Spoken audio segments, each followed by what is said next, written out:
जब श्री विष्णु जी का हुआ,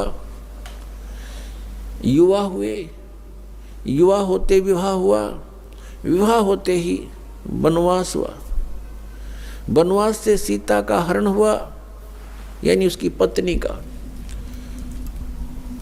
रावण उठा ले गया। और फिर रावण के साथ युद्ध हुआ, पुण्यात्माओं करोड़ों व्यक्ति मारे गए वहां पर। तब सीता की वापसी हुई। वापसी आने पर बड़ी खुशी बनाई, नगरी में दीप जलाए गए घी के। सीता के वापस, श्री राम के वापस आने पर, सीता लौटा लाने पर,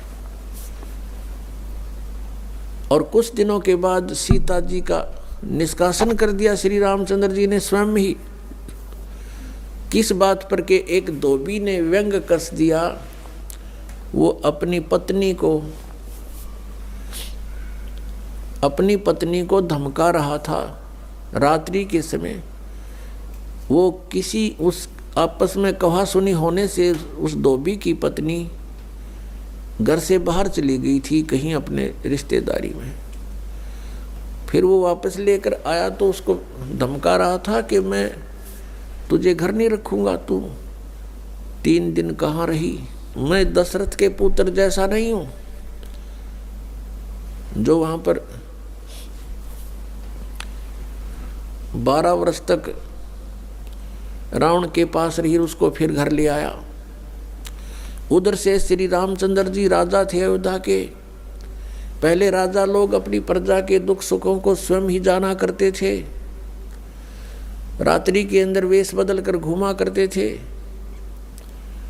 ये बात जब देखा कि किस घर में की आवाज आ रही है, वहां खड़ा होकर सुना, तब उसने सुनने को मिला कि मैं उस राजा दशरथ के पुत्र रामचंद्र जैसा नहीं हूं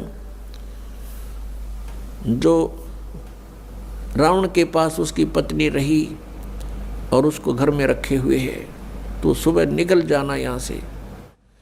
इस बात को सुनकर ही श्री रामचंद्र जी ने सीता जी को निष्कासित कर दिया, निकाल दिया घर से, कि नगरी के लोग मेरे ऊपर व्यंग कस रहे हैं और मैं ये बात नहीं सुन सकता।